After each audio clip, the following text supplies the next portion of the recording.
If you are receiving this transmission, you are the resistance, declaring war on the New World Order. Truth.radio.show.com.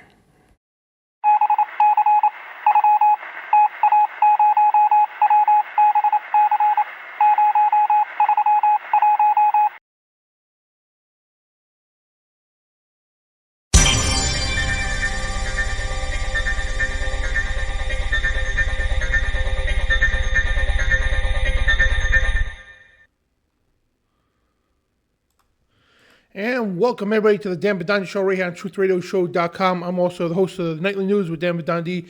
And right here we got our awesome sponsor from Cascadia Cutlery. It's Nolan Kidwell, and there's the Senior Vice President of Operations, Jack Kidwell. So this is awesome, pretty cool. So this is the first time you've been on the show? Somebody's show here? Yep. Awesome. So I figured I'd bring these guys on. I interviewed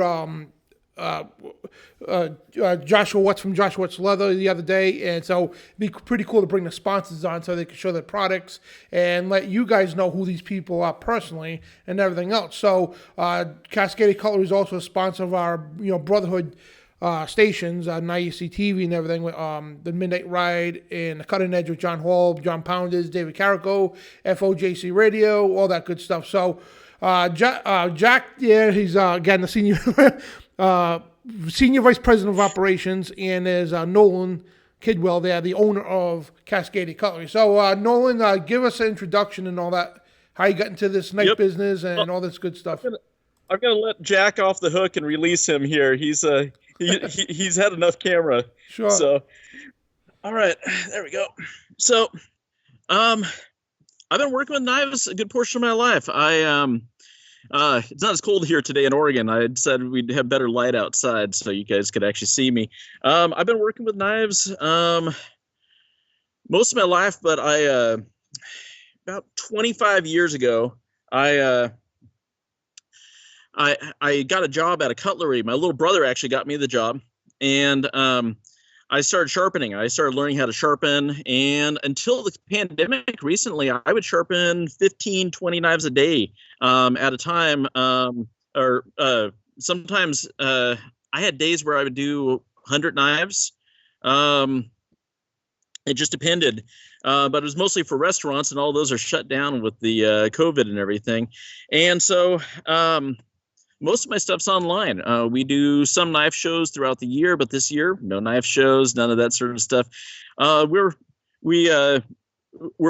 passionate about truth. My wife, myself, and Jack, obviously, because, well, what little dog isn't? What 8-pound mutt from the pound? So, anyway, and the real truth is, there's not a lot of people telling it. You tell the truth. The other stations you mentioned, John Hall over at Cutting Edge. We need to hear more truth. And the truth is, things are about to flip a switch. Things are about to switch over and be very different here. And we all need to start looking at preparing for that. And I have a lot of tools that work that way. Absolutely, yeah, and you got some really good stuff. And, we show us, knives off all the time on the show. And the things you sent us, hats and, the paperweights. I have to say it that way, but, the knuckles and the paperweights. Kite string holders. And so let's see, what have I got in my pocket today? So kite string holders. We'll talk a little bit about some defense items. We'll talk about trade goods here. And then I'll show off a bunch of steel and some knives and some outdoor equipment and stuff like that. So nice. Yeah, I mean, if you want to start showing off some knives, I'm putting something together here on OBS. But yeah, if you want to show some knives off, and actually, you said you got into when you were younger, right? And with the whole knife business. What actually inspired you to do that? I mean, would you always have a life for knives? There's no inspiration. I did a lot of years of just retail management. Yep. I did some time in banking, and the real truth of it is, most people, when I did banking, I especially realized that a lot of people are, 2 paychecks away from being homeless. And I worked for Benchmade Knife Company for about 10 years. I manage a cutlery down in California that doesn't exist any longer for someone else for several years. And when I left Benchmade, I decided I was going to do it for myself again. And this is, I'm a small business. I'm a one-man show. And I had a couple verses that we were going to talk about, maybe some prepping. If you want to look those, pull those up there. I don't know. Oh yeah, absolutely. I can't see your screen on there, of course. So. Yeah, it works like that with the OBS. It's funny because the camera takes it for the OBS instead of on your end. So let me get to these Bible verses here. Well, it's always, and I'm glad you did this because it's always awesome to start off with scripture. And, so the Lord holds I grabbed some of my old blades today also. I've got some custom handmade blades, and then I carry some production knives. And most of what I carry is actually Benchmade company, but I grabbed some knives that weren't Benchmade, and I'll show you off some of those as well. And so this is a fixed blade, for instance. I'm assuming I'm still on camera there. Sorry, I can't see your screen on there. So this is a fixed blade by Nick Marcella. It's all handmade. There's no CNC, no water cut, no laser cut. This is all hammer forged. He's actually a Forge and Fire champion. Oh, nice. And if you just good little does everything knife, a knife that you could skin with, a knife that is good for utility, for food prep, all that sort of thing. This is all handmade. There's no, there's nothing machine made on here.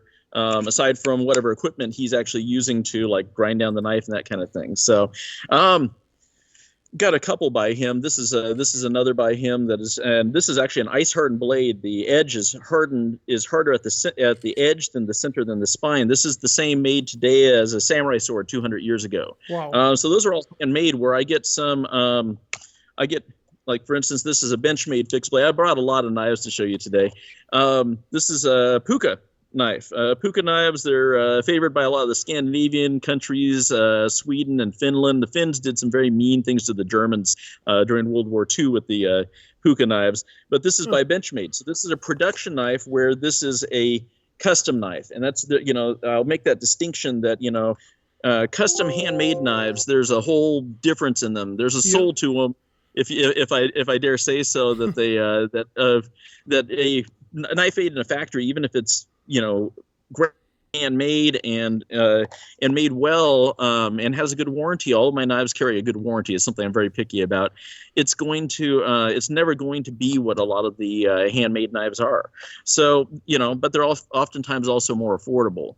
The real truth is, even my lowest end knives, I don't carry junk. I'm very particular about that. I won't carry a knife that I wouldn't carry myself. Did you find your verses there? Yep, I got them right here. Let me throw them up real quick. Yep, I got, it's always awesome to start off with some scripture and all that. So Ezekiel 4:9, right? Yes. It says, also take for yourselves wheat, barley, beans, lentils, millet, and spell. Put them in one vessel and make bread of them for yourself. During the number of days that you lie on your side, 390 days you shall eat it. That's what Ezekiel. I want to talk a little bit about this.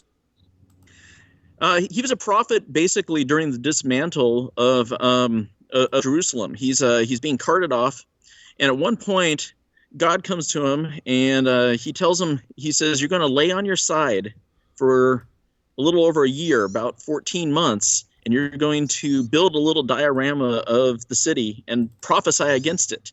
It's kind of, it's wild, bizarre stuff in terms of, the prophets got told to do a lot of things. Isaiah at one point was told to basically walk the land naked for like 3 years, I think it was, so that he could illustrate, that they were going to be carted away naked and with nothing, shoeless. And so Ezekiel, though, he's told to prophesy against the city. And when you talk about the prophets, first, they're testifying. And to testify is actually, people talk about, I told my testimony, but to testify is just to tell the truth. And that's the real, and that's what he is doing as a prophet, is he is prophesying against sin, and he is telling the truth. And a lot of people, they think the prophet, they think like an oracle that is like, here, I'll continue to show off knives while we talk, because folks love to look at steel. This is my personal knife. This is made by Jeremy Valentine out of the Dalles. Hold on a second. Let me switch you over. Yeah. Oh. So Ezekiel, nice. though. I like that knife. Yeah. No. This is it's got a Kydex sheath. It's all handmade. This is a material called Crazy Micarta. It's linen that's been encased in resin. nice big thick spine on there, and this is high carbon steel, and you could pretty much live in the woods with just one knife like this if you had to.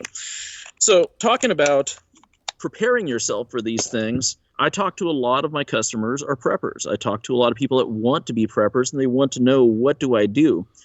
And I think it's interesting, anytime that you see a really specific number in the Bible. What were the number of days on that verse that you just pulled up there? It's 300 and it's about a year. Well, 390 days. That's crazy. Yeah, you're like about a little under 14 months. And I think this is a precedent for preparing yourself for what's to come. I think that a lot of I've talked to David Carrico. I'm wearing a Doctrine of Christ shirt today.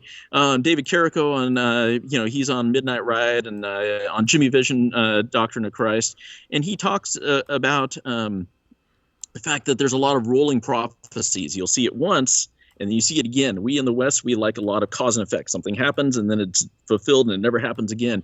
Where prophecies don't work like that. They continue to go over and over and over again. And so I'll keep grabbing knives while we do this. It's a big old cleaver flipper here. And so that's a really specific amount of time. Anytime I see something in the Bible that is specific like that, where I'm like, why does it give a definite number? We're talking about ancient history stuff. It doesn't matter what the definite number is. Why is there a specific number given? It must matter. Same with any time that I go, there's a contradiction or there's something wrong. You've been doing some contradiction shows, and there's no contradiction in the Bible. If there's a contradiction, it's because I'm misunderstanding it. I'm misunderstanding the translation, what a word for language, or the content results. And this case, giving a Switzerland for a period of time until he doesn't need it any longer, until that's the end of that process, and he doesn't need that storage any longer to keep him alive. And either his ministry is done, or whatever the case, this is his current assignment. We're all going to be given current assignments. Pretty quickly, we're going to be in a situation where we all are living in an adventure. People are like, they watch action movies. Yep. And what is an action movie? Well, it doesn't happen to normal people. You've done wrestling, you do martial arts. The average person, they live a very sheltered life. The average person has never been hit in the face. I know that's a very frightening thing for a lot of people, is like, personal pain. And the average person has never experienced that. And these things are coming. And and even in the martial arts and the wrestling, how many times I got whacked in the face, bloody nose, everything else, and there's still not enough preparation. A lot of people have never experienced that, Dan. No, and I hope they don't either. But yeah, you're right, though. People need to be prepped for what's coming. So there's going to be a period of time where we are all either waiting things out and hiding, and we're told there's a time we aren't going to be able to buy and sell, and we're going to need trade and things like that. And so I brought a bunch of examples of trade goods today. I brought a bunch of knives, and knives always make good trade goods. There's something that you can use yourself. In my gear, almost everything has multiple uses. Anytime I have something, it doesn't just do one thing. And so if I have a knife, I can also trade this, unless it's my last knife. If I've got more than one, though, this will buy food for my family and myself, possibly food for several days. And so I grabbed a bunch of trade goods. These are things that I keep, that I have stored up, and are going to be worth money when money isn't worth money. When you need something in your hand or in your head to be able to walk through an automatic door to go into a store or pay for something. And there's a lot of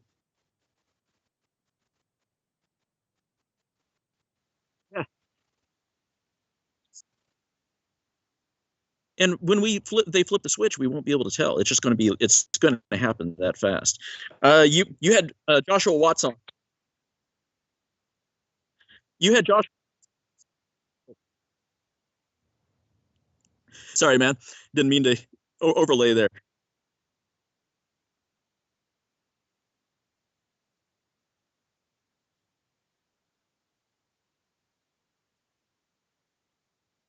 No, it's and once that happens, people realize how fragile their lives are.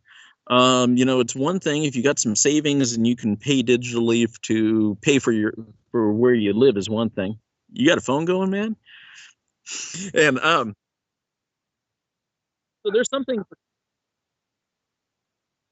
So this is done by Joshua Watts. You just had him on recently, and we talked about that. Wanted a tactical Bible. This is fantastic. I told him it needed to snap shut. That was important, was that it was able to snap shut. So, King James version, so it had relation for study. This is actually a study Bible.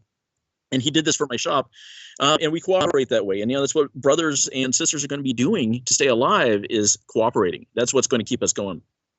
So this has a tactical pin, right? People ask me about defending themselves, and a knife isn't always a great choice because it's a final sanction. You get all stabby with it and things end.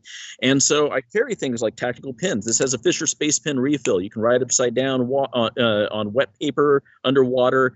It's the same thing the astronauts use, but it also, things go real wrong, it's got a stabby point on there. Okay, and this is much the same thing, and we built this one so it specifically fit the pen. And then he did a couple of them. He did one in like a nice black biker leather for me and stuff like that. And I love Joshua. He is the best brother to talk to when I'm having a down day and I need to lift myself up. So have someone help lift me up. So before we get into knives, maybe I'll show some knuckles, because we're talking about defending yourself without those. And I got mine in my hand here too. Okay. So knuckles, generally, if you get an intimate metal one, like the ones showing off, yep, those are illegal to carry in a lot of places. Now, we've talked about that free people don't ask permission. When it comes down to it, if you're defending your life, it really doesn't matter what you picked up and defended yourself with. You may have consequences in terms of sorting it out later, but you're not walking away dead that day. And in a lot of cases, it's just a difference between poke, stay away from me, I don't like you, and the person goes, ooh, they got teeth, I don't want to be near them, versus, you're a victim.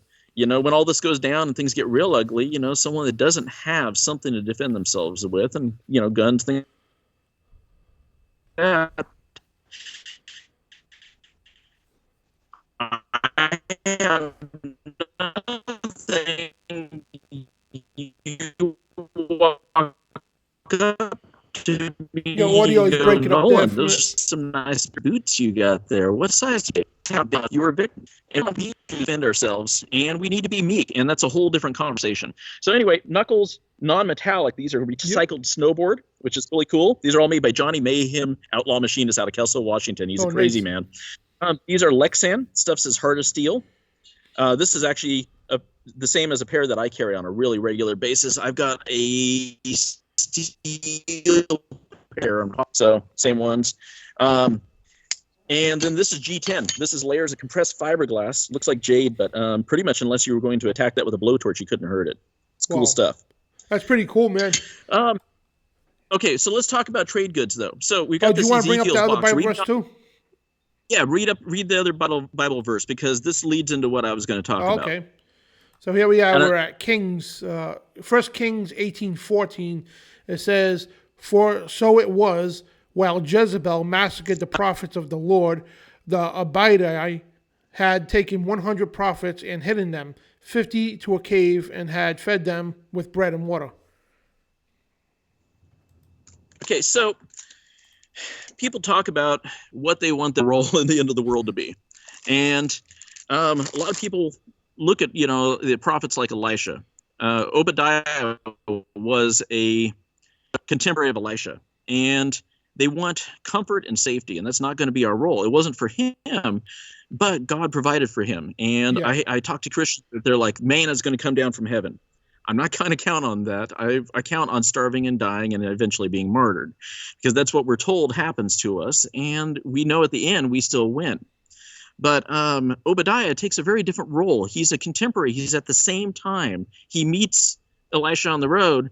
And I always get it wrong. Elijah. I always get the two mixed up, and I say it wrong. It's different pronunciations. I get them wrong all the time. But Obadiah, instead, when he talks to him, he's feeding all these prophets. He's got a whole bunch of men of God that he's squirreled away in a cave, and he's feeding them. Elisha is getting fed by an old lady and ravens down by the river, and then later the old lady and her son. That's great. It keeps him alive, and that's his role. And he hides. And in this case, there's going to be a lot of us hiding.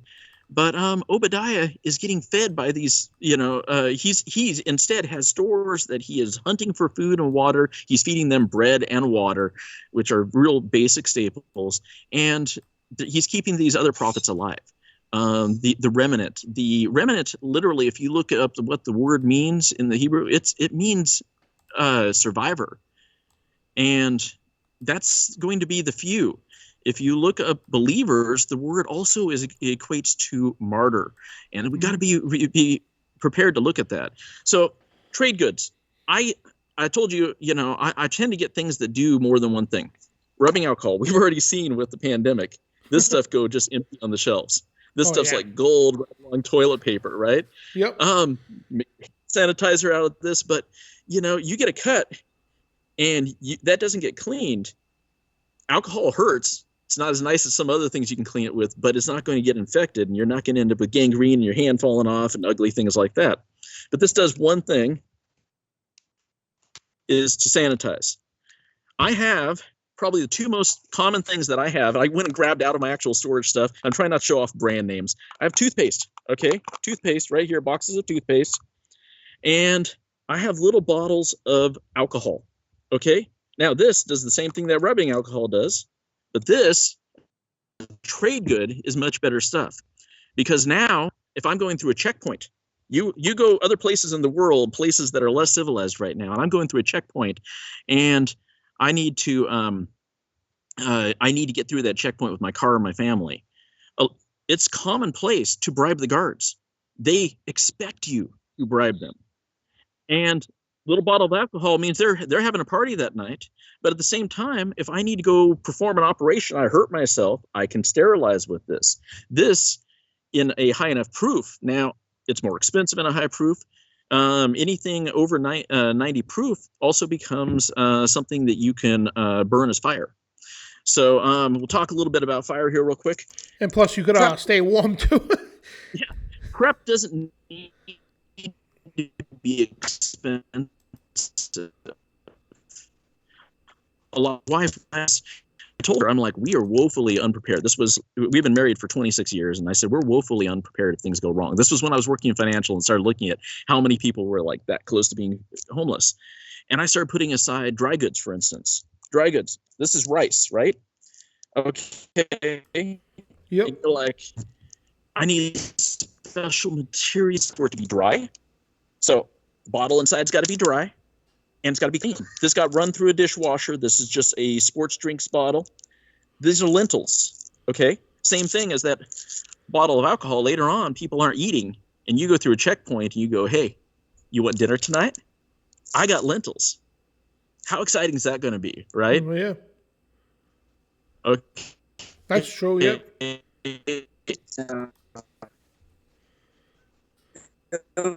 These are little bottles. Now, I got my bigger, heavier bottles, but these cost me almost nothing. It's pennies to fill a bunch of these.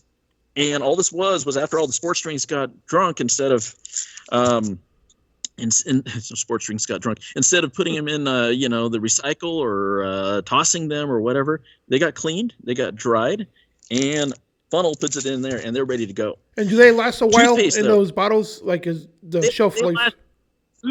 Food generally, you got about 2 to 3 years at its peak, where it's like the best. But dry goods will go further. Dry goods can go 5 to 6 years. They're not going to be ideal, but as a trade good, they'll keep you alive. Now, the reason I show you toothpaste and alcohol, they don't go bad. Okay? Sooner or later, people are going to have problems with hygiene. Toothpaste, there's no change in the apocalypse. If I have the big bottle of alcohol, it's worth the same as the little bottle of alcohol. Okay? And it's heavier to carry. If I'm giving them a knife, I grab a knife, an expensive knife, right? There's no change in the apocalypse. Let's say I'm trading them for bullets or something like that, and they want well, that's too much. I want something back. Toothpaste. This is like the 3/4 you get back at the end of the transaction with your $20 bill. Okay, so toothpaste, and they don't go bad. And same thing. You get like alcohol wipes. These will eventually degrade and wear out, but this is an easy, cheap way to I grabbed a bunch of stuff. Rope and a knife. I got lost in the woods. Rope and a knife are like 80% of what you need really to stay alive. You need food, you need shelter, you need heat, right? Light is really nice. Light's going to be a premium. So I grabbed a flashlight. Reach over. Oh, hold on a second. Your Skype's breaking flashlight, up. this is heaven. She's at least nice. Oh, there you go. Oh. No, your Skype was breaking up for a second. So flashlight with batteries. Let me know when I'm back. Okay. Flashlight with batteries. I actually sell these, but these are going to be great. But batteries run out. Flashlight breaks. If you read a military guide on survival, one of the first things it talks about, like if you were trapped behind enemy lines in another country, is that all of your gear will eventually break down and wear out. You need to be able to improvise with broken gear, and you need to have good gear that isn't going to break in the first place. So, hurricane lamp. These things cost about $10 to $20, okay? These things will take all kinds of fuel. It tells you on the side, don't use non-lamp fuel. But actually, what I buy for these most of the time is citronella oil. It keeps mosquitoes away. It's great stuff. You can buy it in the outdoor section for a couple dollars. And big jug of citronella oil takes a long time to break down. Little whistles. This is a titanium whistle. I should have taken it out of its box first ahead of time. This makes a great self-defense item again. But you ever lose someone in the woods? Your significant other? This is light. It becomes a pokey device. It becomes a lot of things. But if you lose someone in the woods 100 feet away from you, you'll never find them.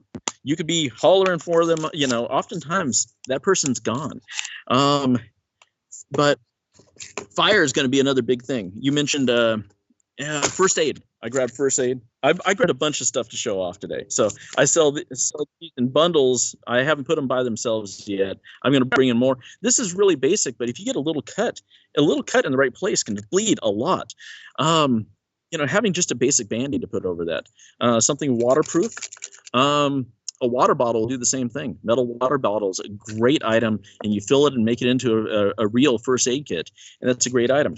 So, I get a lot of different. There's a lot of fire starters you can have. You can have matches, right? So matches, they're good until they're gone, and there we are. Okay, and then it's just gone, and that's it. And then these run out. I sell magnesium fire strips. These last a lot longer, and these are another item I should have gotten out of the box ahead of time. And these you're going to scrape with a knife, and it makes sparks, right? But this takes skill, and a lot of people don't have that. Now, this is an item, I just started getting these in. These are really cool. This is actually a Flameless Lighter, okay? And what's cool is this actually has on here where you can plug in and charge a phone off of it. But you can also plug this in your car and run your phone off of that, and this is always in your car then, and you always have fire. And these things are really pretty nice because, you see that? Let's see if you can see it there. Okay, and that takes almost nothing to get that started and burning. Okay, this holds thousands of charges. So if this is just in your car, even if you can't make more electricity in it, okay, keep from lighting my backyard on fire here. This is an item. They're waterproof. They run about $40. I've got these on my site. I've got 2 in stock right now. So if you're like, I need that now. They don't blow out like the match in the wind, and they're light. And so, just something to look at. Other dry goods, ramen. I have fancy ramen. Dan, you've seen that I'm a ramen junkie myself, so I always have fancy ramen. Me too. Ramen. I always buy them. When I watch the Midnight Ride, most of the time, I'll eat some ramen soup. I get those ones. Have you ever gotten that Korean chicken ramen? It's billed to be the spiciest ramen on earth. Oh, I haven't tried that yet. It's good. I'll send you a brick. But so I pulled this out of my actual trade goods. This is cheap ramen. At the end of the world, this lasts a long time. It fills a stomach. It doesn't have a lot of nutritive value, but it fills a stomach. And there's been a lot of college students that survived because they ate a lot of that. The other thing is look at how you carry your stuff. Gear is as good as how you carry it, right? Yep. And so if you I go to the thrift store. I pick up backpacks, especially if they got tear-proof material or duffel bags to put my gear in. And then I put everything, I'm in the Northwest where it gets wet, and I put everything in waterproof. So ammo, for instance, you leave it in the box. That box is toast once it gets wet in there, right? Yeah. Bag gets wet, wet side is, and that thing is just a handful of bullets now, right? These are 22, right? This is Jack's. This was a prescription for Jack. This bottle, okay. Same thing as the water bottles I showed you earlier, where they're those are all waterproof items that we throw away every day. And they cost us very little to maintain. Let's look at knives, though. I've shown you all kinds of like cool gear stuff, but that's all prepper stuff. And this is stuff that, we know the Bible's given us a period of time, 14 months. I don't know what that means. We know that we have longer than that in the tribulation, 3.5 years at least from the time the angel goes around the earth and starts declaring the gospel. And the witnesses, and we know that there's a longer period of time than that. So Third temple, I believe the there may Antichrist. be. I'm hoping that the reason that it's less than 3.5 years, that 14-month period of time that we're told, hey, prep for this, through Ezekiel's box of millet and food and rice and all, dried goods, is that the reason is that there will be some provision for us. I'm hoping that the pillars of smoke and fire show up and start leading us somewhere, but we don't know God's will. We don't know what He's doing. So I grabbed some non-Benchmade earlier, and I'm going to show off a bunch of Benchmade. This is a lion steel knife. It's a flipper. So you'll notice from back here, watch, it's got this flipper back here, which is kind of cool stuff. It's a manual flipper. It's got little ceramic ball bearings in there. This is done in Italy. This is an Italian knife by Lion Steel. Love their stuff. Super smooth action. I put these in a lot of the bundles because I really like this knife myself. There's a lot of different flippers out there. I showed off a ZT a few minutes ago, and this actually has a spring in it that when you hit it, it pops the rest of the way on its own, which is cool stuff. Now, you get into the difference between manual open knives, assisted knives, and autos. And I'm going to show you all three of the difference, and I'm going to show you off some gear. Oh, I grabbed trade goods knife. I don't actually have these on my site, and that's because they're not real expensive. And typically when people want them, they'll call me and tell me I want 15, 20 of these. Was that like a fishing knife? 14 bucks. Yeah, this is actually in one of the bundles I have on there right now. They're by Mora Knives. It's a puka knife, just like the expensive one I showed earlier. Yep. But these run about $14, $15. And this is maybe one of the best knives for that price range that you can buy. Now, typically, most good knives, they start minimum about $100 and go up from there. I carry some knives that are done out of country, imports that are $50, $60, excuse me, hiccup, because people have a market for that. But I won't carry a knife I wouldn't carry myself. This is actually a great little knife. I have had nothing but this in the woods before and done all kinds of whittling and, starting a fire and all kinds of things with it. And this is a great little knife.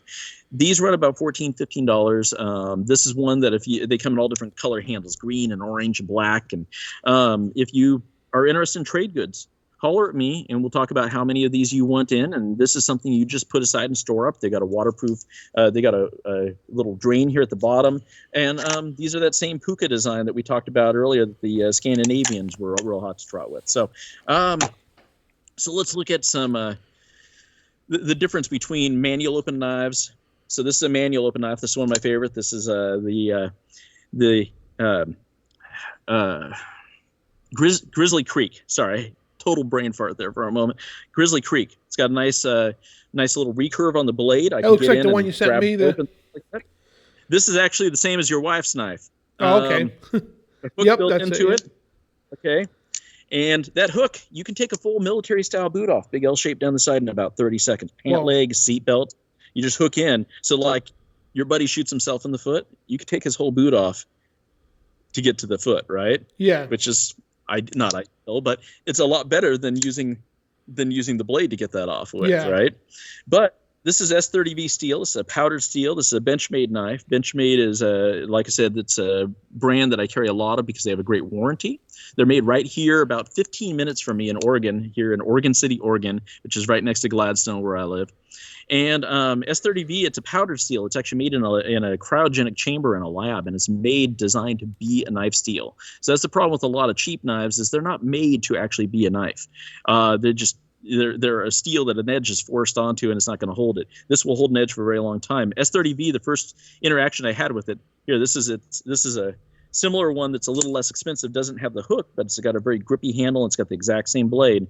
And that S30V, I watched a guy skin 2 elk in the same sitting with that steel. Wow. And so in terms of, something that is a dependable tool, a lifetime knife, this lock on here will hold over 800 pounds of pressure. You'd shatter the blade before you ever hurt the lock on there. That means that it's every bit as strong as one of the fixed blades I showed you earlier.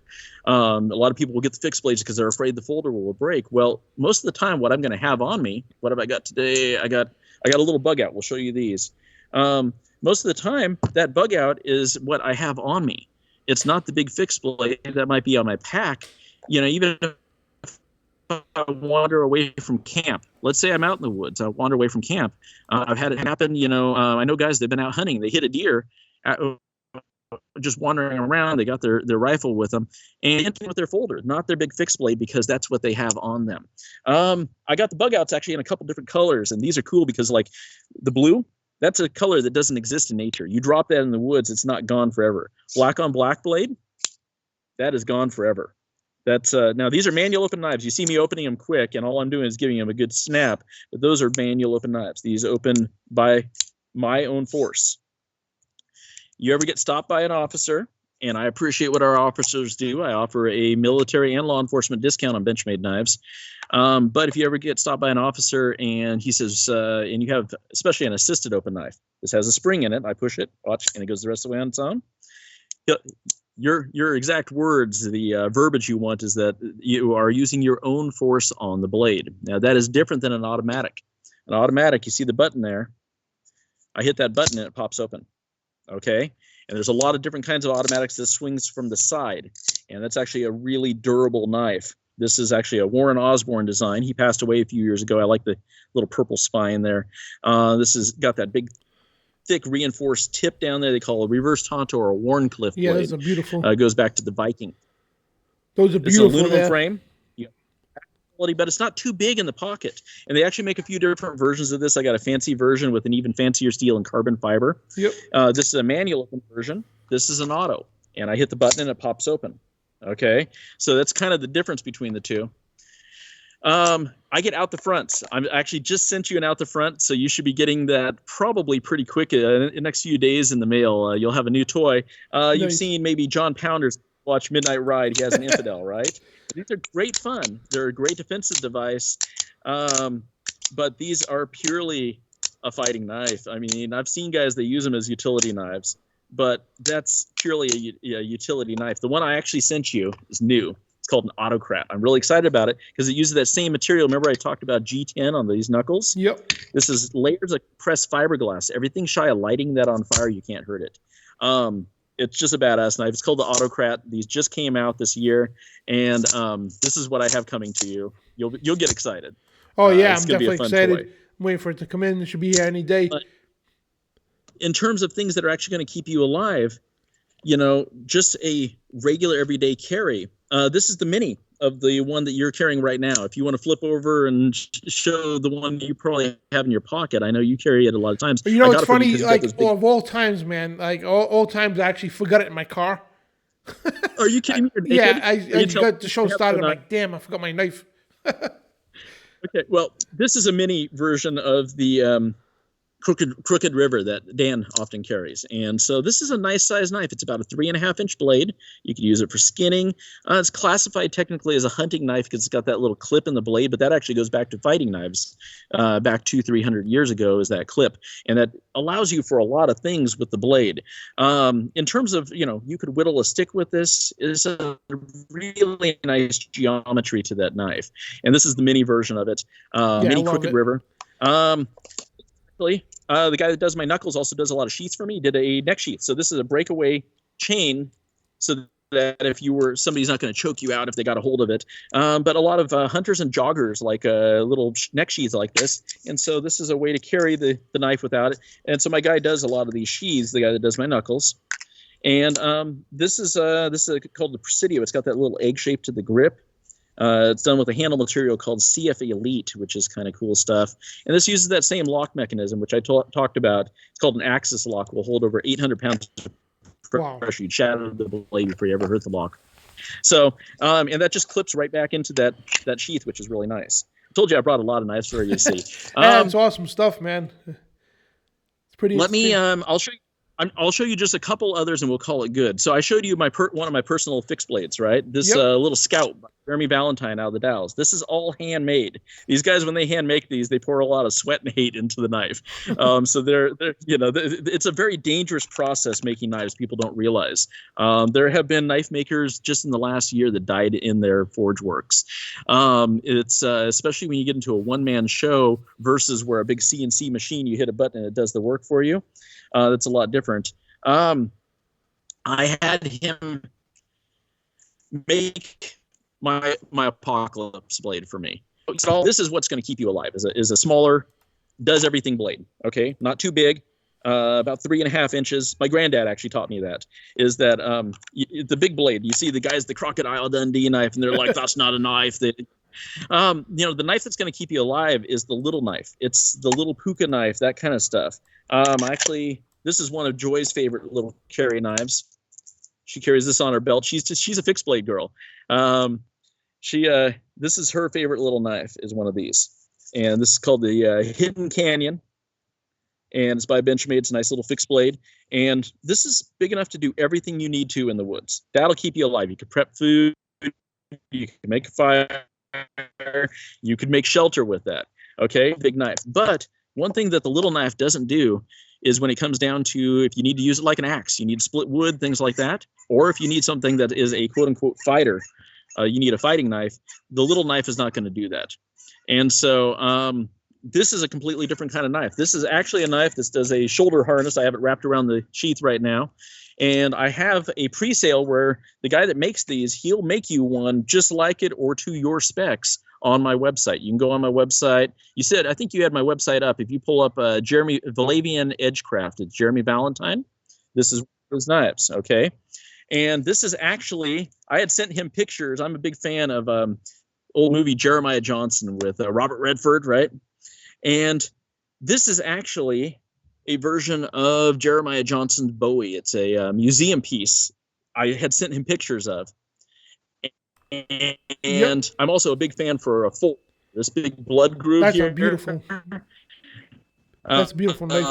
It's called a fuller. It helps balance the blade. Tag handles. He chemically bonds these handles, the scales, on the metal, and he does copper flange tubing, which creates a mechanical bond. It'll never break. And you look at the big spine on there. This is high carb steel, so you could beat the crud out of this all day long. It'll take it. And this is a fighter. That's the real answer. This is a short sword.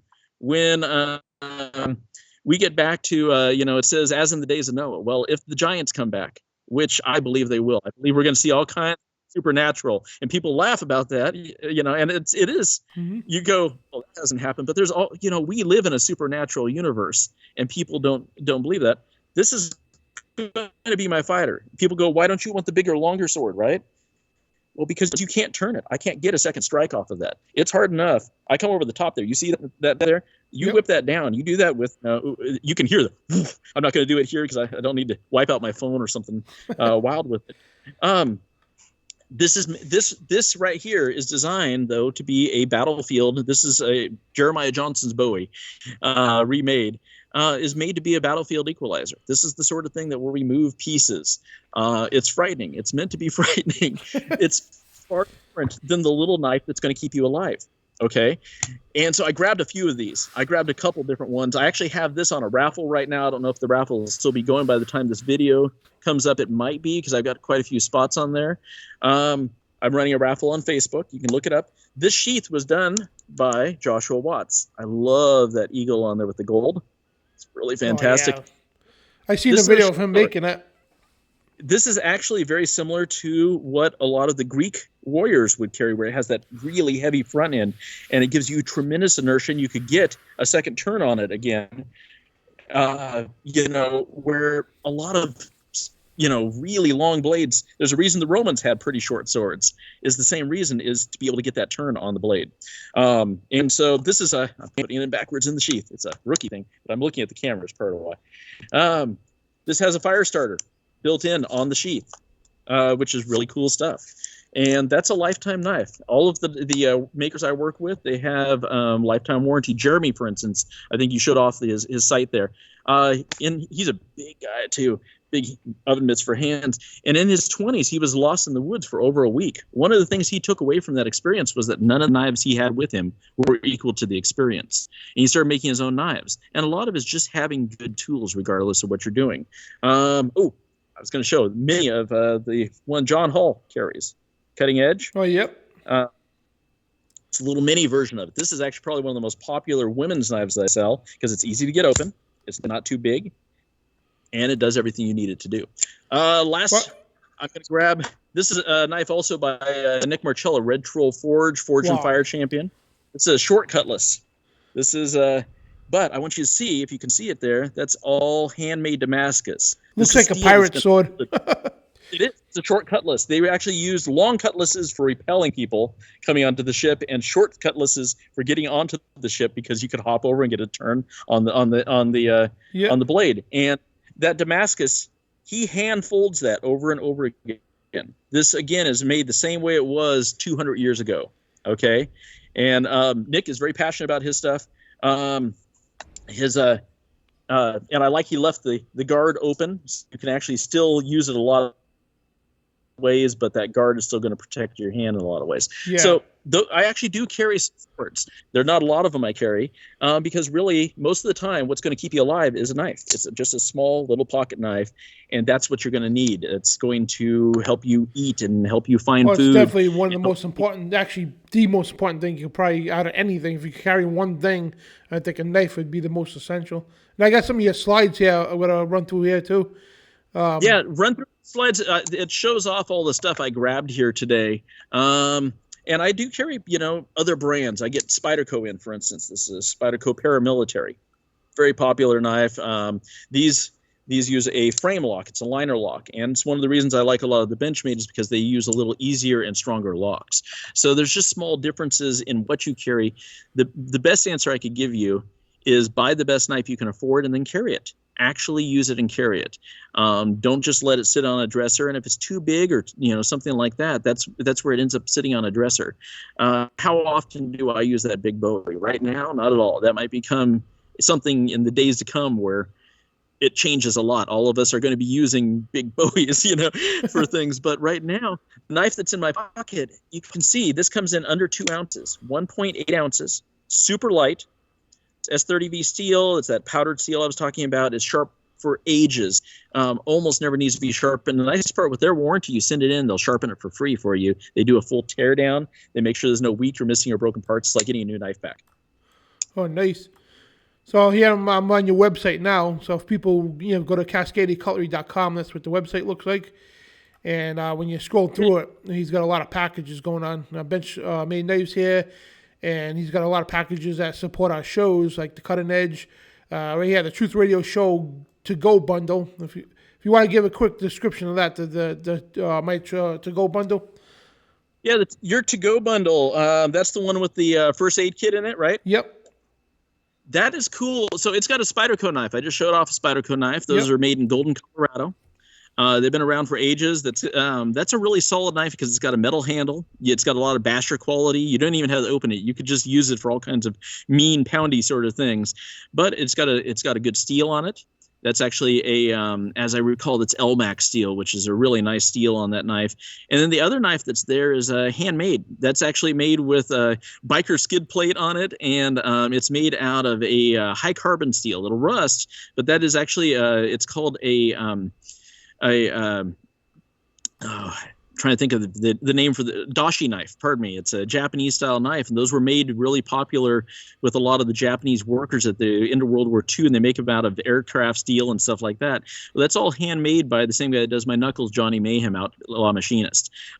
He hand pinned that, handmade it, and it's a workman's knife. It's a little workman's knife that it's going to hold an edge for a very long time. That kind of knife is popular with a lot of woodworkers and a lot of leather workers because they hold an edge for a very long time. They're easy to sharpen from one side.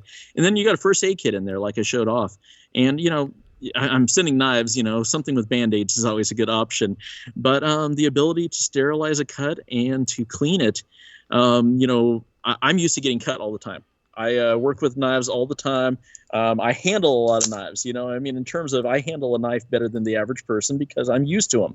And you cut yourself, and a lot of times it's just keeping it clean and dry and drying it out. If you have something like some Neosporin or, I actually, for cuts, I like A&D ointment, which is they make it for diaper rashes, but it's fantastic stuff. And it's essentially just Vaseline with sterilizing in it. And I cut my fingers all the time, man. A&D ointment, it's I don't sponsor them, but I will tell you it's great stuff. You can buy it at your drugstore. Comes in a bigger tube than the Neosporin for half the price, and it'll heal a cut much faster. It's made, ideally, they use it for a lot of diaper rash, but it's the same thing. It's going to keep it clean, and it's going to dry it out, and it's going to keep it from degrading into a worse cut. Now you got out in the woods bundle here.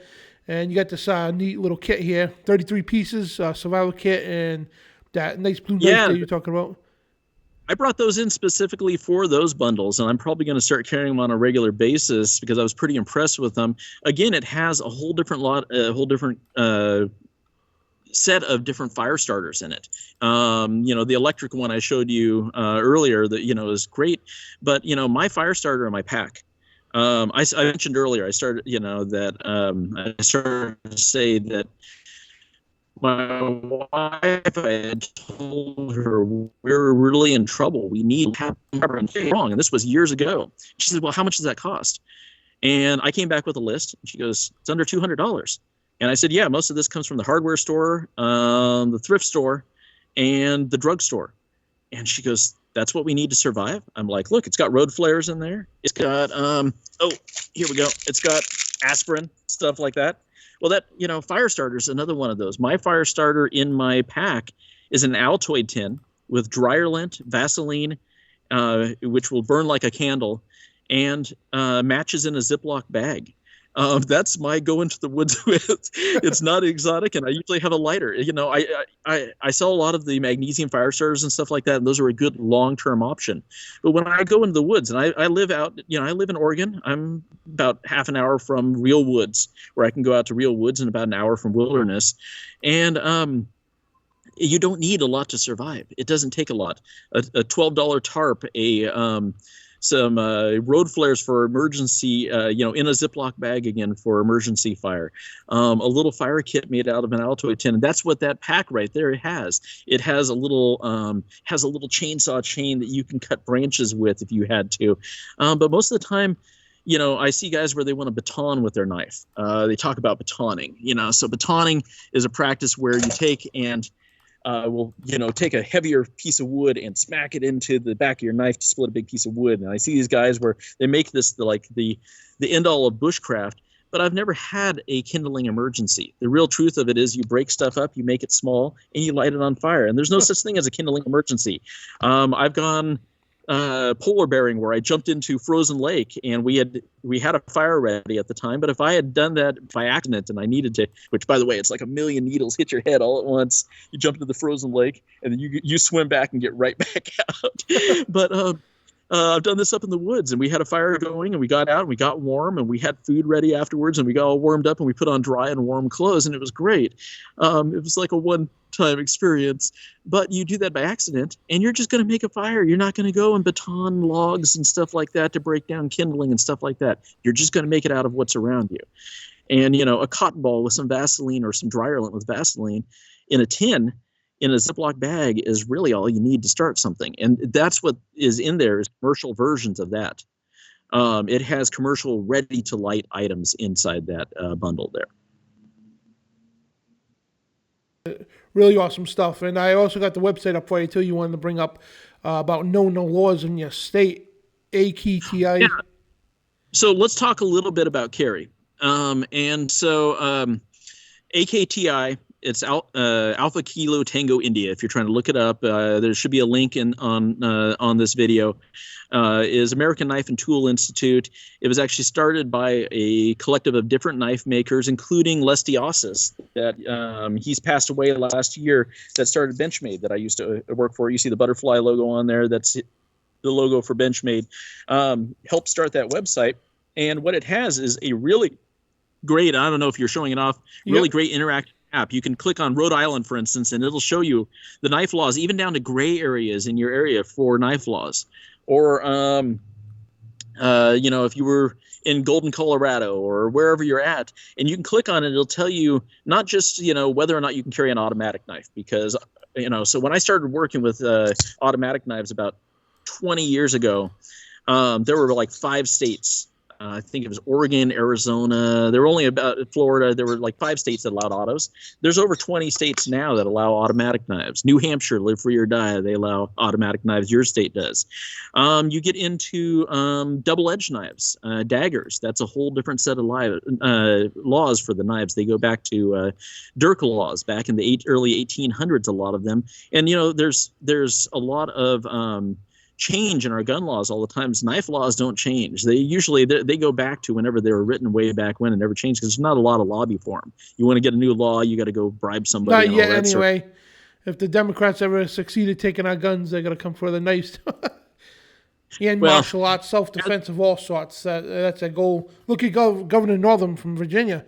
He tried to introduce legislation not only attack the gun rights, but also any form that could be considered self-defense, like even martial arts. That was last year, but thank God it failed. But man, they want to come for all weapons. That's what they want. Out here we've got you'll forgive me. It's a crude reference, but we call her Kate Brown. Flush it down. You've got a really fantastic governor out in your area, but where I live when I was growing up out here was fields and forests, and it's filled in. We went over the last at least 2.5 years. All suddenly, every Yahoo in the world wanted to move out here to Oregon for some reason. There's a lot of them moving out here because they want to be part of all the weirdness that's going on, like 20 minutes from where I live, and it's turned very liberal. There were almost 1,100 people a day over that 2.5 year period of time that were moving into the state.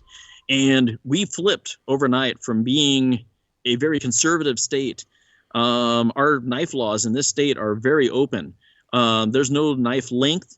All it says is that my knife needs to be open and identifiable as a knife. That means that the clip in my pocket, I'm going to stand up here so you can see, show you off the goods here. You can see the knife is clipped in my pocket, right? Yep. So right there, my thumb leads in, I can get to that knife, but it's not clipped on the outside or anything like that. That is open and identifiable as a knife. Now, it gets cold here in Oregon, so I got my big coat down over that. Yes, showing off my pants. Actually, there, you got right? a picture of that you sent me. I got my big coat down over that. That is technically concealed. And so that's something that you need to look at. Most concealed permits, It depends on where you're at, don't cover knives, they cover guns. And so Oregon, your knife is not covered under the gun. It just has to be open and identifiable as a knife. I can carry a sword down the street if it's not concealed. I've seen guys do that lately. There's a lot of that going on here.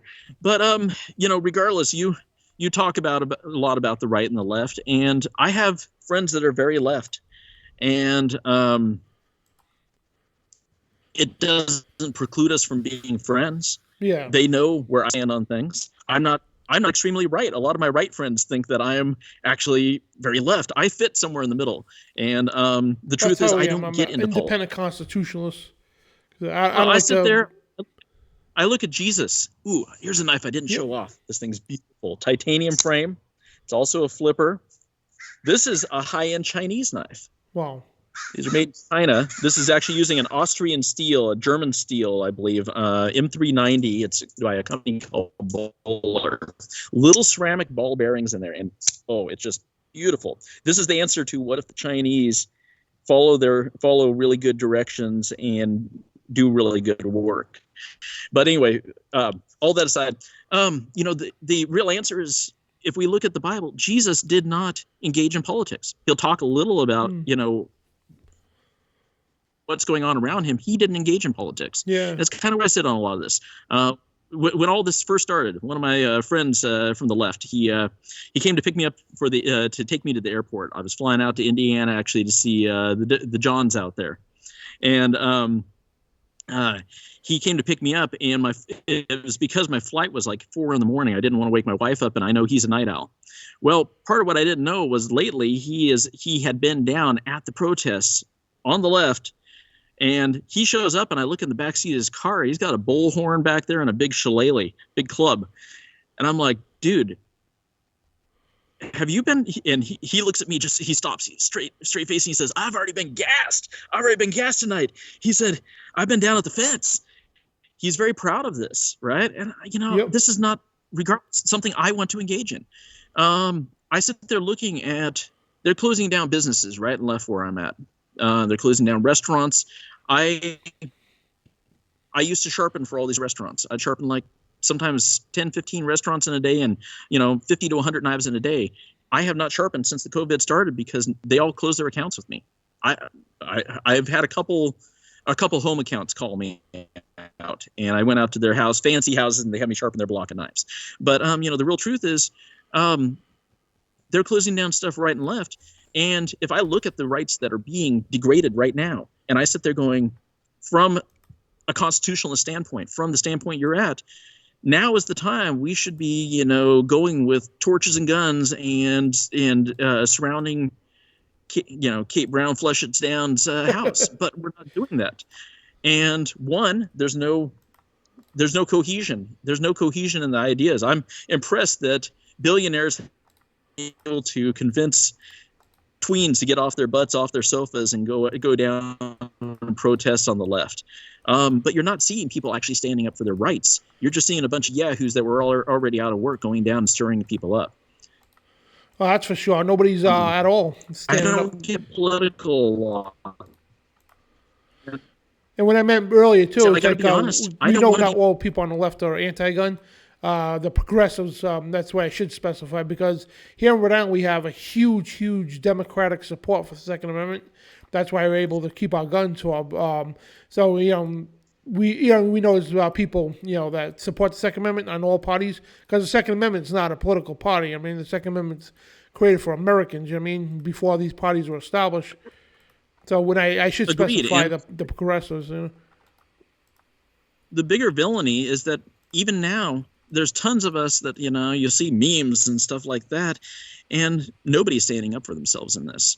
And I got to be frank, I'm not doing any better. I don't want to be part of what's going down. I don't want to be part of that.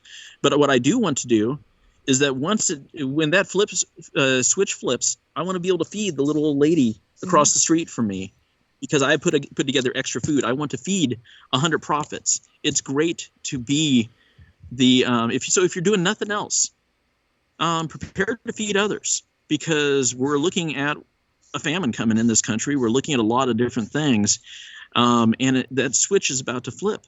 And so if you're not going to be verbally and politically active, go store up some food. Go store up things that are going to help your neighbors and you. Things go wrong, and be Obadiah. It would be great to be Elisha, but it'd be even better to be Obadiah, to be the one that starts feeding those around you. And when they come to you and they go, I don't have a good knife and I need a tool because we're all moving out in the woods or wherever we end up going, to go, yeah, I got a spare knife. You know what? You come help me move all this stuff over here. I'll give you that knife. And that's what barter looks like. That's how all of us are going to start getting along. Yeah. And it won't matter. You'll be human. That's all it's going to matter. It's not going to matter whether you're right or left or even what side you're on. The guy that makes my knuckles, I barter with him all the time. He'll often come and he says, I want a new knife, and I'll trade him for some knuckles. Oftentimes he's been out of work, and oftentimes, that's what's feeding his family these days. He's a fab welder, but it's because he's making knuckles for me. And I think that's fantastic. And he came to me terrified the other day. He says, I think I'm actually running my own business, and I'd never planned to. I'm not responsible enough for that. But he's not a Christian. He's a pagan. He's a super nice guy. But I'm shining light when I help him and we trade. And when he's gotten in trouble and he's come to me, I've been able to help make answers for that. And that makes a difference for people. And frankly, he's doing it for himself. It's not really me. He's doing it for himself. I'm just making a platform for him and for others. I have 8 different custom knife makers I work with. None of those guys are big factories. Those are little one-man shows. My wife went out with me to see one of their forge works a while back, and she goes, "That's his forge works? It's tiny. It's not a big place. It's got an anvil and fire and grinders and belts and stuff like that, but it's not a huge space, and it's nothing exotic." I've been to the big factories where they're exotic and they're beautiful and they do all kinds of cool stuff. Those are going to shut down. Even the big factories right now, they're having to space out every one of those machines far enough to keep their workers apart. You know what that does? I've had instruments coming to me slow way the heck down. Oh, I bet. And I'm wearing one of your hats too, by the way, you sent me. It's the Cascadia Cutlery hat. I'm wearing it right this time. Okay, you rolled the bill? I told you, old men roll the bill. It's only young guys, that wear that flat bill. John Pounders, I got to get him flat bill hats. He likes the flat bill on there. But us old guys with the gray in our beards, or that are a little more follically challenged, you roll the bill. That's it's a mark of I've seen this other things in my life. So if I do wear a hat most of the time, it's always backwards. Most of the time. Yeah. No. Well, me, it's the sun. So, or the rain. I'm in Oregon. Oh, yeah. You gotta have the bill, keep the rain off the glasses because, I'm also myopic. So, and, that's the big thing. We don't need to be myopic. And the real answer to all this is going to be trust God and pray. Amen. To be meek. Pray for faith. My wife taught me something recently, is that, for faith, word, belief are different words. They'll come out in the Bible. And belief we can have, it's what leads to faith. But only God can give us faith. It's a huge concept. It blew my mind. They're different words. And I'm like, you never make that distinction. So she was actually looking up the root words for them, which I thought was very cool. It was the same thing I was talking about earlier. If you're questioning, what am I seeing here? You always get told, well, you just don't have enough faith. You pray to God for faith. You might not have enough belief, and that's something you need to work on. But faith is something that comes from God. Oh, yeah. The Lord will always provide, man. I mean, you put your faith and trust in Him, and somehow, some way, He'll always provide. And especially during, it's kind of crazy because during when society's at its lowest right now because of all this crap going on, God's been blessing me, providing for me a lot, with you guys and this amazing studio we got going on and everything else and awesome stuff, man. You said even your day job, you as I recall, you work security, and you had made the distinction that you'd prayed that God would give you a job that allowed you to do something for Him. Yep. And it's giving you chances to study, to learn more about Him, so you can share it with others. Yeah. And more need to be sharing with others, and they need to do it out of love. It's very easy. We're moving into Christmas and into a lot of the pagan holidays, and it's very easy to condemn those. But a lot of people, they've gone their whole lives. I went my whole life. I believe I'm on year 1 of truly following God correctly. I've known about Him. I was baptized as a kid, all that kind of stuff. But I went a long ways out of the way, not following Him the way I should. I would say for most of my life, I was a thief and a liar. That's just the flat out plain truth. And, for instance, John Hall, when he sponsored my product, he always makes the distinction that Nolan keeps his word. It's weird. I talk about myself in the third person, but he always says I keep my word. And that actually means a lot to me because, there was a time where I would lie or take something if I thought it would get me ahead even just that much. And the realization that I did nothing for myself, nothing I've ever done for myself has gotten me ahead. Only what God does for us gets us ahead. He will move us in ways that we couldn't begin to visualize. And that's what's going to happen here. As things start to fall apart, people get afraid. We don't need to be afraid. We don't need fear. We need a good knife. Yep. Because we should provide our own tools. We should find tools and be ready to use them. And we need faith. Absolutely. And we don't need to go and bust heads. We don't need to go and fight other people. We need to be meek and show love to others. Yep. It doesn't mean somebody comes in my house and decides that they're going to victimize my wife. Anybody standing in front of me is in trouble if they're coming for my wife behind me. Yeah. So, that's the way it should be, man. And keep. Not to mention, Dan, Joy would carve you up. She knows how to use a knife. I bet. She'll probably play ninja on me. Yeah, no, Joy's got a few knives of her own and maybe some other shooty items too. So, how much I need to protect her is another thing. But stature-wise, I got a couple pounds and a couple feet on her. So. That's awesome. Yeah, Joy, she's an amazing person as well.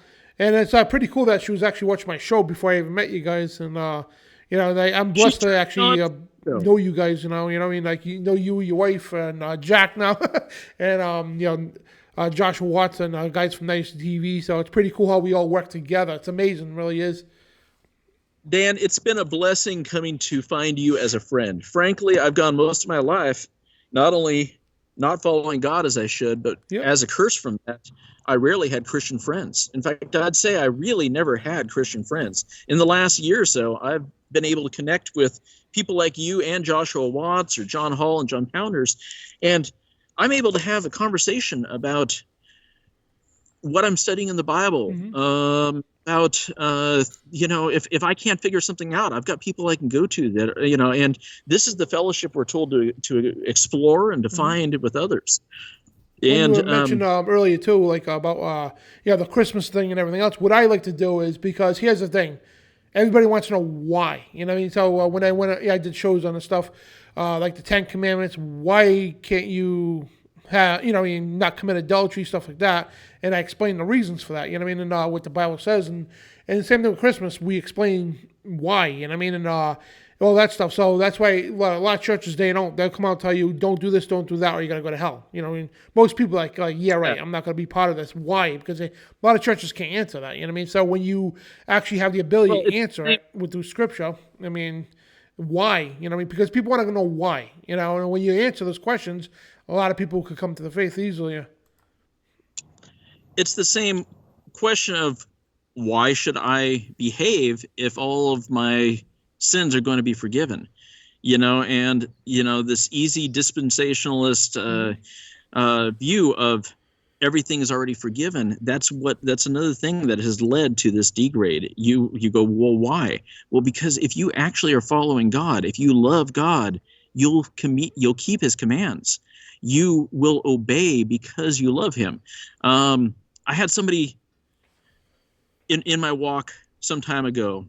Their brother had come over, and their brother, and I'm not going to condemn anybody here in terms of that's for him to deal with, but the man, he was living a gay lifestyle. He was doing a lot of drugs. He was an alcoholic, and he'd come over drunk for a holiday, and it didn't go over well with the guy's wife and everything like that. And he told him, he says, you need to get with God and figure out what's going on in your life.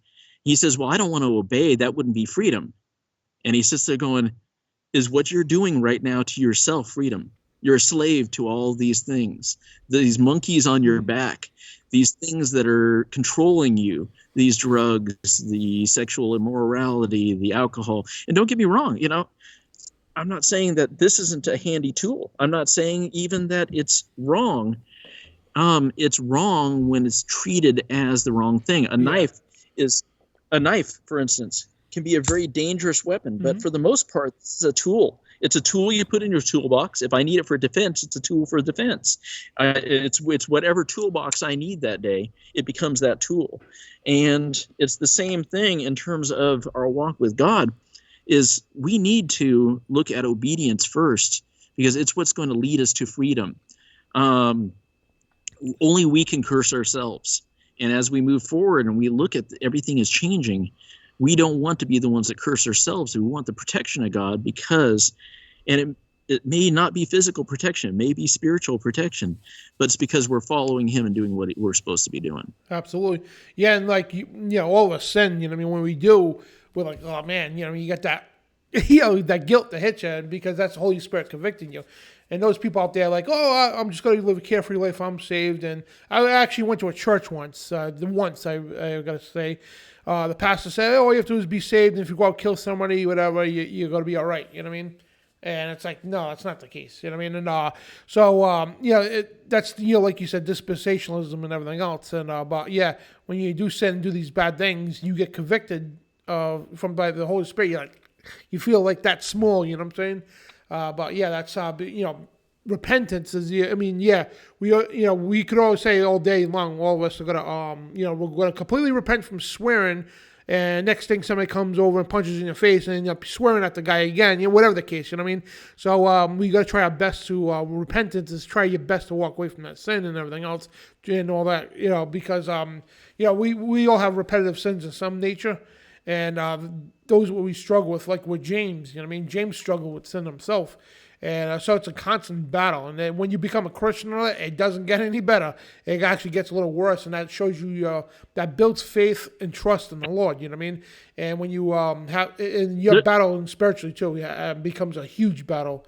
When you become you start getting closer to the Lord and all that. For a while, you do get demonically attacked, spiritually attacked, whatever the case. If you're moving away from the occult, especially if you're involved with the occult or Satanism. I help people out of the occult a lot of times, and they got heavily attacked.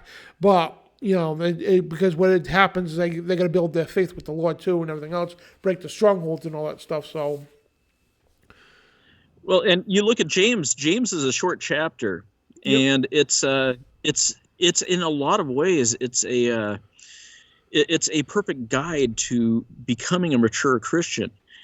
James was put to the sword, though. Herod, one of the Herods killed him, and just before Peter was put in prison, and James was put to the sword. James and John around the same time, and we've got to look at that is a meekness, is to decide that, well, whether he had a choice or not, he may have just been arrested, but to decide that I'm not going to swear or defend myself after someone has done me wrong is not an easy thing. That takes strength. That is the strength of meekness. Absolutely, you're right. It is, and so it's a constant struggle, and that's where we need each other too. You know what I mean? But yeah, this end of days, man. If people out there can't see we're in the end of days, man, I don't know what it is. Then you got the scoffers out there. Oh, you Christians out there. You all said that forever. It's the end of the days, end of days. Well, so the thing is, here's what I tell these people too. If you're saying that, as people said it back then, obviously they didn't know prophecy, because Jesus gives you the signs to look forward in what's to come before his return. And we're now more closer than ever. We're just a few short prophecies away of his return. And he says when the Antichrist is revealed, the sun and moon is going to lose its light. And right after that, anytime, we'll know the season, but then the day of the hour. But anytime after that, man, look up, because your redemption is nigh. We're certainly getting close. Yeah. But I will say, we haven't seen the angel, fly around the world and command everyone what the gospel is. There's a ways off. People are like, well, are we in the tribulation now? No, you guys, we're in birth pains. We haven't even begun to see what's about to come. If you think this year was bad, 2021 is going to be all kinds of fun. And, we just need to embrace what's around us and know that at the end, we live in the world, not of the world. Absolutely. And we had the United Nations just come out warning people. They say, there's warning that 2021 is going to be a lot worse than 2020, which I think that says them telling us what they want to do to us. And, they don't warn us about nothing. They just hopefully come out and tell you what they're going to do. You know what I mean? And so that's how evil, maniacal the United Nations is. And they love nothing more. If you notice that too, right? Evil loves nothing more than to tell you, they're going to tell you what they're going to do to you. Either through predictive program with the movies and everything, cartoons and all that, or they're just going to come out and say, hey, this is what we're going to do to you. You know what I mean? And they don't hide it no more. It's sickening. It's shown everywhere. I mean, well, outside the United Nations is a big statue at Jupiter, but you talk about just at the most base level, what our kids see. Go pull up Amazon Prime or Netflix and go to the children's section. Every one of those things has some form of magic in it. Magic, right? Quote unquote. Now, there are only two powers in this world. There is Jesus, there is God, whether it's the Holy Spirit, God the Father, or Jesus, there is God, and there is evil. There's the evil one. There are the demons and devils that came from the Nephilim, and there are the fallen angels. And there's only two kinds of power. There's no magic. There's no magic in this world. It could be right or left hand path, but that's evil, is what you're seeing there. And I mean, I defy you to go find something in the children's programming, cartoon otherwise. It's really hard to find, unless maybe you find a nature program, which isn't really children's programming, that doesn't have this in it at this point. And our children are being programmed, indoctrinated by it. Oh, you're right on that, man. They are being programmed, and they, through the TV especially, man. Oh, man, the Disney Channel is completely disgusting. They sexualize the children, push the occult on them. Oh, so cool to be a vampire or a werewolf, which we can't say too much because this will eventually end up on YouTube too. So the rainbow stuff, if you know what I mean. I got to leave it at that. Things like that. You know what I mean? And total demoralizing children and just destroying them. And we know Matthew and Luke says about those who mislead or harm children in any way. You know what I mean? It'd be better for you to tie a millstone around your neck or your ankle, whatever case, and throw it in the water and just drown in the depths of the sea. Because if you face the Lord with these things, man, there's nothing more than it ticks the Lord off more as those who harm children, innocent children. You know what I mean? And that's one thing that always guts me too. When anything to do with children be harmed in any which way, spiritually, physically, mentally, socially, anything like that, man, that just that's what really ticks me off, man. I've got 7 nieces and 2 nephews. I don't have kids of my own. Yeah. And I will say, no, it brings me to tears when, they want to show me this program about witches. And I'm like, oh, no, that's, and it does me good when, when their parents correct them and they start teaching them why that's wrong. And I really appreciate that as well. But there's too much of that out there. And it's, you mentioned Disney as a kid, my grandmother, she worked for Walt Disney at Disneyland. I used to go spend summers with her, and I would go to the park, and I had no idea what I was digesting in a lot of that. And it was a lot of magic and things like that. And as a kid, I got very into a lot of fantasy. I read a lot of Tolkien. I read a lot as a kid. I read a lot of Tolkien and things like that. And, again, they're made out to be heroes and on an adventure. And this is very appealing. Well, real adventure is not pretty. We're all going to be on an adventure here very soon. And real heroes are going to be those who recognize the powers of good and the powers of evil.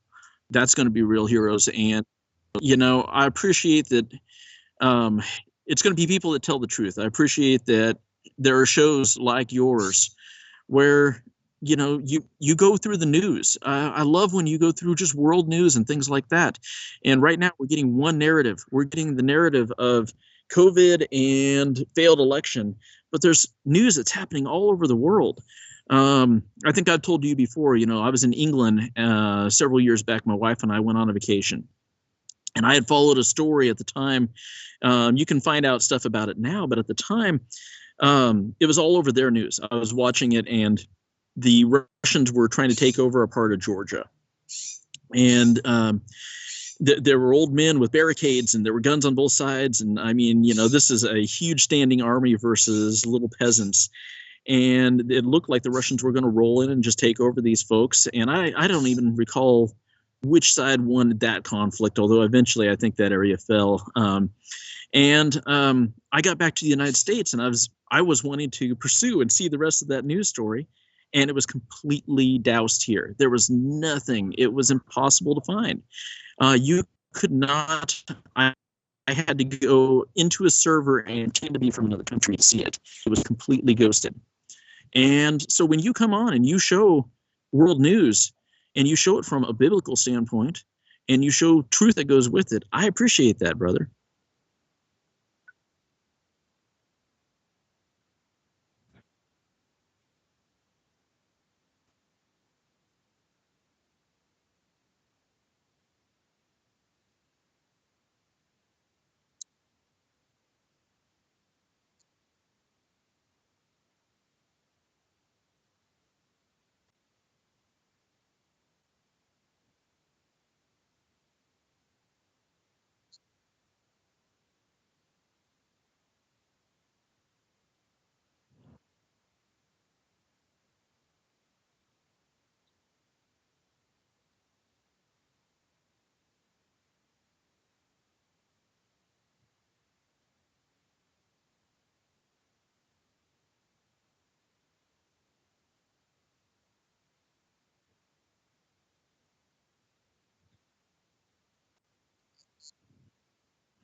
It's funny that they're complicating they're complicating the news for a group of people that don't want more than a 30-second soundbite. And that's what I love is the simplicity of it is when you actually do understand history or the background of something, you're able to give it. That makes something simple, and that's something that doesn't take long to do, and that's not what we're seeing.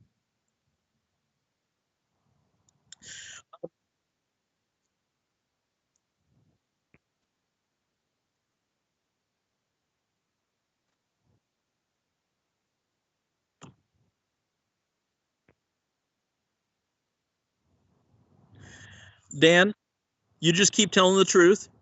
I'm going to tell you, it's getting cold out here now. I'm in Oregon. It was a nice clear day earlier, but it's getting a little cold out here. Oh, this thing is insanely sharp. This is high carbon steel. It will just take absolute beating. It's all been hand blued, handmade. There's no there's no factory process on this. And this thing it's a beast. It will take tremendous amounts of abuse. Not to mention, I just love the sheath on here. You should put a link on the video to Joshua Watts doing the sheath on here as well. Make sure you grab it. He's got it on the YouTube for him. Well, I'm gonna scooch out with it getting cold and I'm losing light out here. I did this outside so we'd have better light. And what I really want to tell you is I pray for you and your family and all my customers. You buy something from me, you get an added bonus. You end up on my prayer list. All my customers get an extra prayer.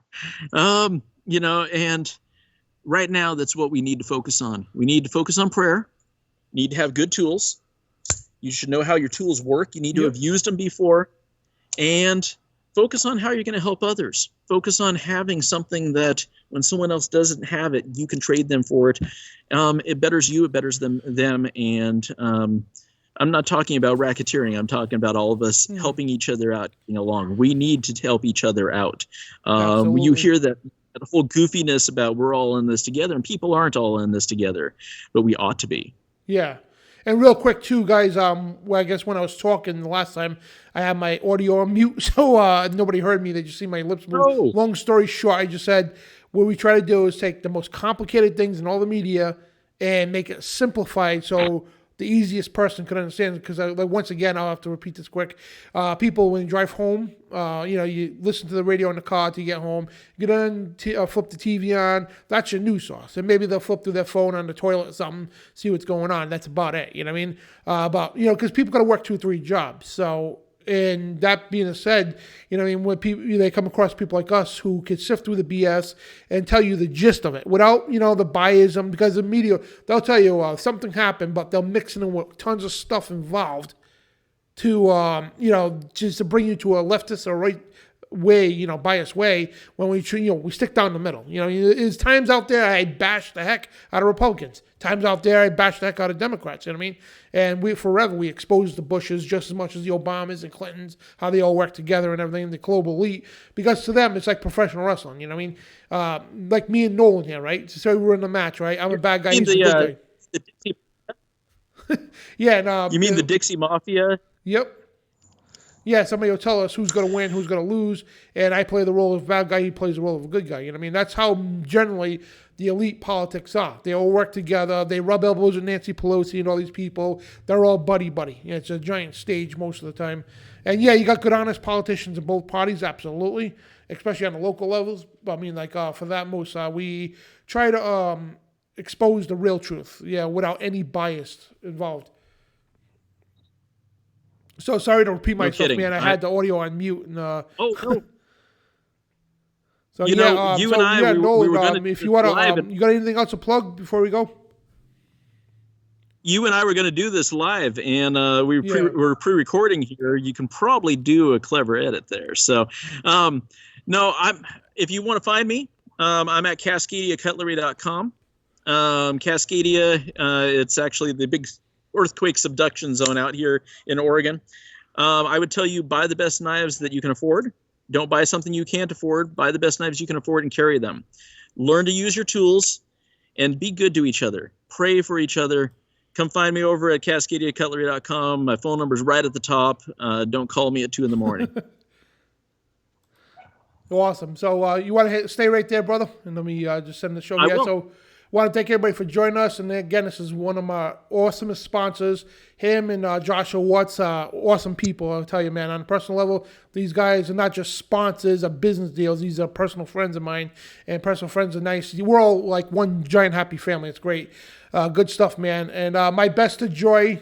Tell her, we love her, and we'll be praying for her and everything else. And you as well, and Jack as well, too. So guys, what we're going to do is we're going to cut the show here, and my YouTube is suspended. We're supposed to do live, but it should be back to normal next week, so we'll be airing this on YouTube and all the other platforms as well.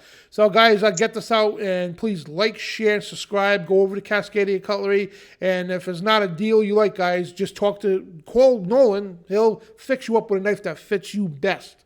You know what I mean? It's like a gun. You need a weapon that fits you best. Everyone wants the big 50 caliber, whatever the case, but most of the time that big 50 caliber or a giant knife is not going to suit you. So he'll fix you up with the knife that suits you best, plain and simple. So once again, thank you, Nolan. Thank you all out there for watching TruthRadioShow.com and our nightly news show, a Dan Bidondi show, and all that good stuff. Love you all. God bless. Shalom. And you are the Riz.